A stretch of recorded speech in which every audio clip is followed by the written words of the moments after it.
Hey there, so the next effect that we're going to play with is called echo, and we're going to apply echo to this layer here, the circle. First of all, we'll set that up by creating a little 4 points of animation.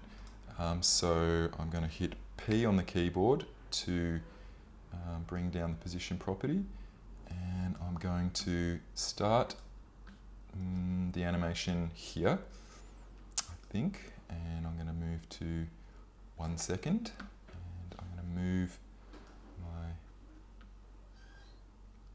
little thingo, over to there. I'm going to go to 2 seconds and take my circle up to here, go to 3 seconds and come across to here. And then I'm going to copy this keyframe, Command C, and paste it right at the end there, so we get this loop.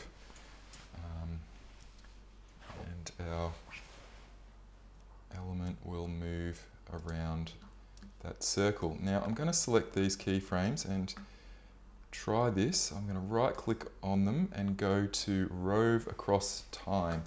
And that's going to kind of space out my movement there so that it's a bit more even, which is quite useful. Alright, and then I'm going to apply our effect of echo. So I'm going to search for echo here, and you can see that echo is under the time menu effect. Oops, let's just click off that and go to the circle and go time. Effect, time, and we can find echo there. Great. Now that applies the echo effect, and these are our parameters, but we can't see anything, and this is to do with vector artwork from Illustrator specifically. We need to turn on this little button here, which is our collapse transformation button, continually rasterize. So when we turn that on, we will notice some animation, or notice some change. Okay, so it's applying the effect, and it's applying one echo, and so it looks kind of weird here. All right, now there are different types of echo operators that we can apply. Maybe we won't worry about any of them. The one that I want is composite in front, and that creates an exact copy of my artwork and duplicates and puts the artwork on top. The copy will be behind. And then I've got the number of echoes here. I'm just experimenting with this. I'm going to go up to 40 and move through, and you can see that it's got 40 kind of copies trailing behind it, which is great. That's exactly what I wanted to do.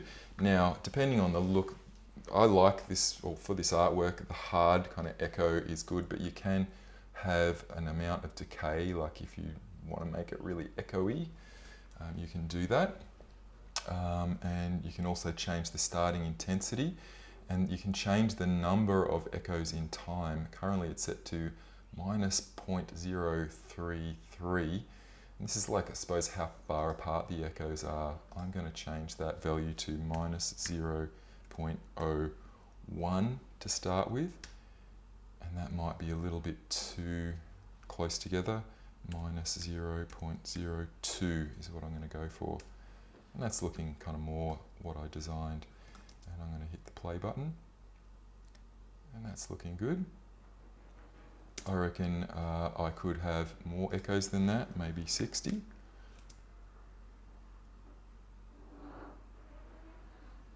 Yeah, that's looking how I want it.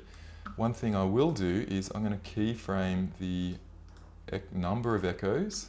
So that's the number of echoes. Right in that last kind of second, I'm going to keyframe it from 60 echoes back to 0, and we can then create that sort of seamless loop. So it's going to start as a circle, grow as a kind of a snake, and then kind of collapse down to the circle again, which I think looks good.